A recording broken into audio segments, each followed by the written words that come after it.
Bonjour et bienvenue pour une nouvelle vidéo, j'espère que vous allez bien. Si vous avez cliqué sur cette vidéo, c'est sûrement que vous êtes intéressé par ce sport multicatégorique. Alors c'est parti!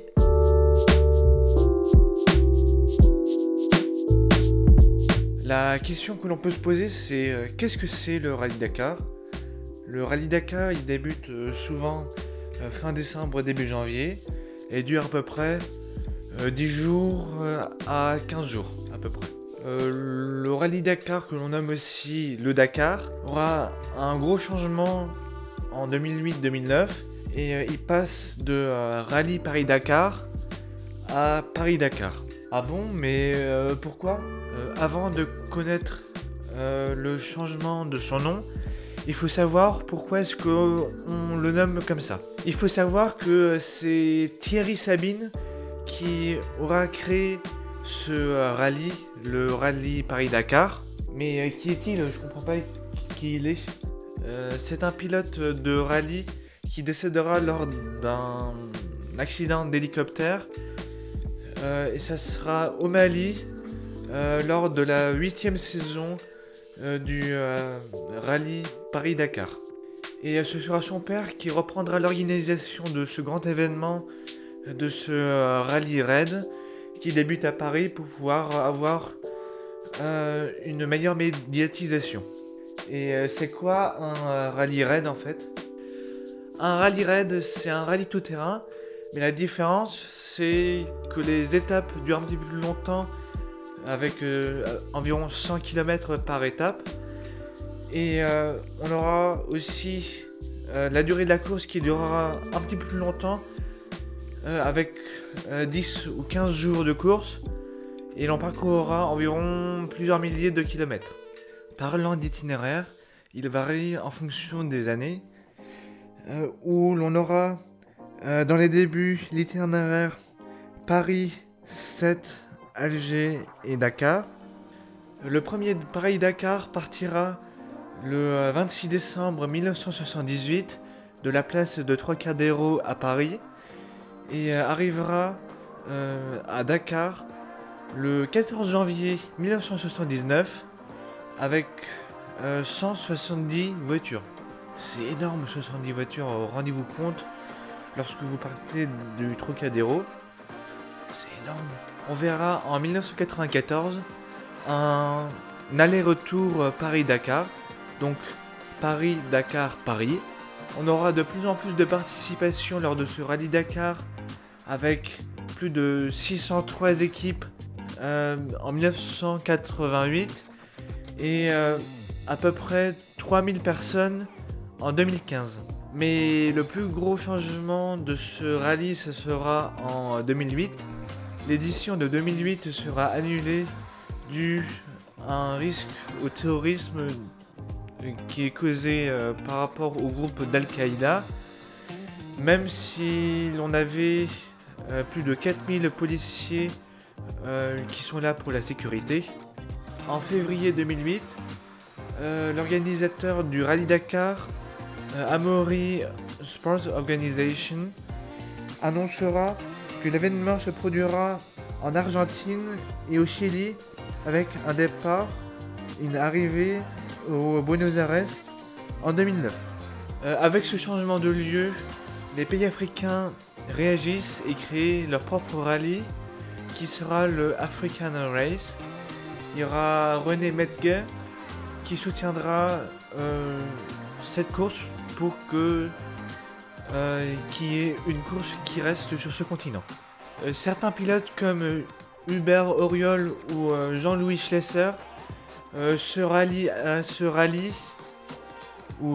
cette course pour y retrouver l'esprit du départ du rallye Paris-Dakar. Mais bon, revenons au Rallye Dakar. L'organisation se complétera avec 1100 équipes, 7 hélicoptères et 4 avions.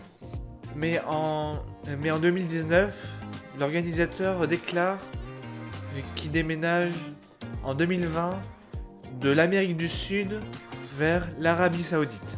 Mais après l'itinéraire, il y a un autre truc que j'ai oublié qui est important aussi, Mince, bon, bah, ça va me revenir un petit peu plus tard. Ah oui, c'est vrai, ce sont les différents voitures et véhicules motorisés, comme les motos, les camions, les voitures, mais aussi les quads. Mais la catégorie spécifique pour les quads, ça ne sera que apparu en 2009. Et déjà qu'on a plusieurs catégories dans le Rallye Dakar, on aura en plus des sous-catégories. Au niveau des motos, on aura eu 3 différentes sous-catégories, comme les moins de 450 cm3, c'est la taille du moteur, les motos de série, mais aussi les quads. Mais comme on a vu tout à l'heure, les quads se sépareront de la catégorie moto en 2009. Puis maintenant on passe au niveau des véhicules motorisés à 4 roues et à carrosserie. Oui, tu parles des voitures quoi. Oui, au niveau des voitures on aura 3 catégories, la T1, la T2 et la T3. Et je parle pas des appartements. La T1 ça sera la catégorie où l'on aura les voitures non modifiées. La catégorie T2 du Rallye Dakar, c'est pas un 2 pièces, mais ça sera la catégorie où il y aura les voitures de série, mais qui seront modifiées et améliorées. Et la catégorie T3, c'est la catégorie où l'on trouve des voitures 100% de sport et juste des voitures de course, quoi, je veux dire, qui ne sont pas autorisées sur la route. Mais en 2002, on aura une fusion entre la T2 et la T3 qui donnera juste une catégorie de prototype et qui nous fera la T1 des voitures de série et T2 des voitures de prototype. Mais en 2006, on inversera le tout pour avoir la T1 en tant que prototype et T2 voiture de série. Depuis l'année 2000, la catégorie camion se séparera de la catégorie auto.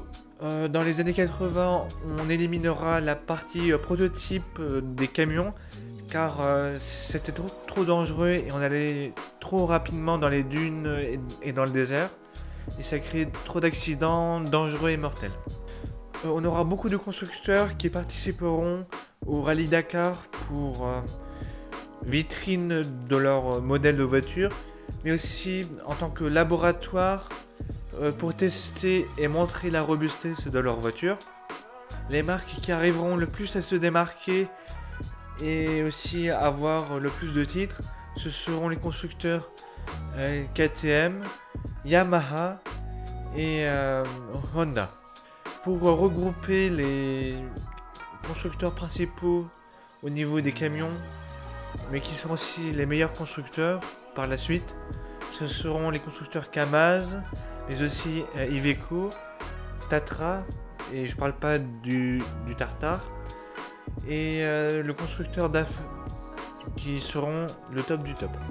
Comme dans chaque sport automobile, on aura des gros constructeurs qui, à travers des écuries usines, auront des énormes budgets, comme Porsche, Mitsubishi, Citroën ou Peugeot. C'est désormais la fin de la vidéo. Si elle vous a plu, n'hésitez pas à vous abonner, de partager la vidéo, mais aussi de mettre un petit pouce bleu et un commentaire. Et sinon, à vendredi prochain à 18 h, ciao!